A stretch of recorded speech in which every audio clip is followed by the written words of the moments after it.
కాల్పుల విరమణ ఒప్పందానికి ముందు భీకర దాడులతో పాకిస్తాన్ను భారత్ భయపెట్టింది.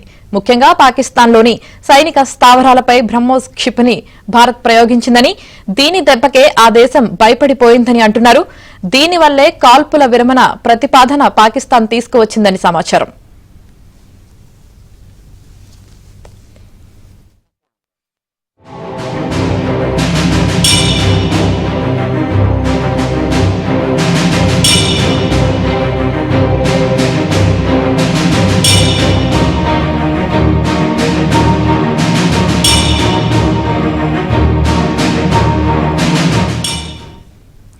ఆపరేషన్ సింధూర్ దాడుల తర్వాత భారత్ సరిహద్దుల్లోని ప్రాంతాలపై పాకిస్తాన్ డ్రోన్లు, క్షిపణులతో దాడులు చేసింది. ఢిల్లీ లక్ష్యంగా పతహ్ క్షిపణిని కూడా పాక్ ప్రయోగించింది. దీనిని భారత్ కూల్చివేసింది. అయితే ఎంత సమన్వయం పాటించినా పాకిస్తాన్ దుందుడుకు చర్యలు ప్రదర్శించింది. దీంతో భారత్ ప్రతీకార దాడులు చేసింది.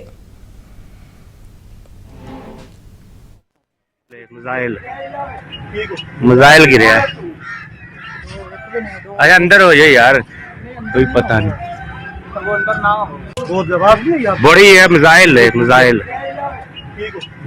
गिरे है।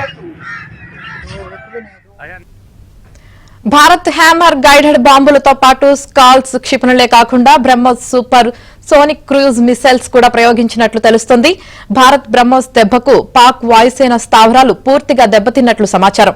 పాకిస్తాన్లోని రఫీక్, మురీద్, చక్లాలా, రహీం యార్ ఖాన్, సుక్కూర్, చునియన్, పర్సూర్, సియాల్కోట్ స్థావరాలపై భారత్ దాడులు చేసింది.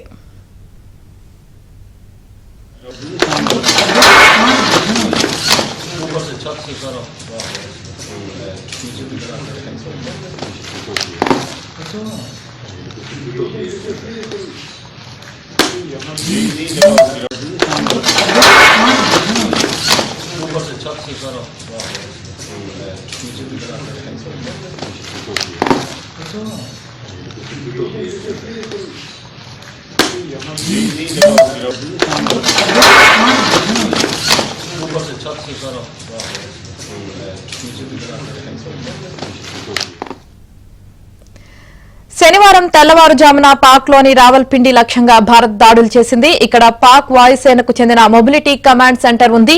దీంతో పాటు గగనతల రిఫ్యూలర్ ట్యాంకర్ ఫైట్లు, హెవీ లిఫ్టర్లు కూడా ఇక్కడ ఉన్నాయి. దీనిని భారత్ ధ్వంసం చేసింది.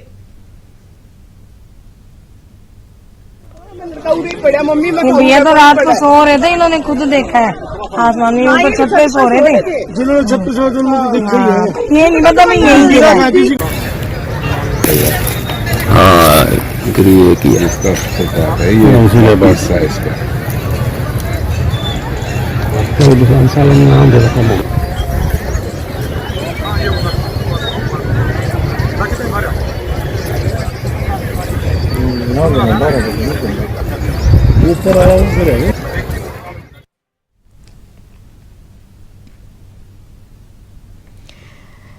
ఈ ముందు రోజు అర్ధరాత్రి పాక్ దుందుడుకు చర్యలకు ప్రతిగా భారత్ తెల్లవారుజామున అత్యాధునిక క్షిపణులు, గైడెడ్ మ్యూనిషన్స్, లాయిటరింగ్ మ్యూనిషన్స్ ను వాడినట్లు తెలుస్తుంది. వీటితో పాక్ స్థావరాలపై మన యుద్ద విమానాలు దాడులు చేశాయి. ఈ సమయంలో బ్రహ్మోస్ ను కూడా వాడినట్లు తెలుస్తుంది. దీంతో భయపడిన పాకిస్తాన్ అమెరికా దగ్గరకు పరుగులు పెట్టి కాల్పుల విరమణ ఒప్పందం జరిగేలా చేసిందని అంటున్నారు.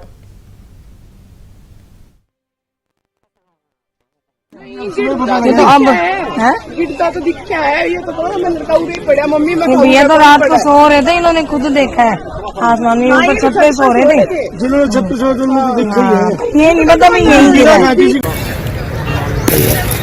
हाँ ग्रिए किया इसका है, ये उसी बस है इसका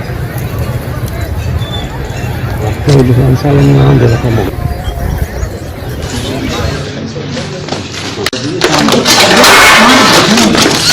ऊपर से छत से करो।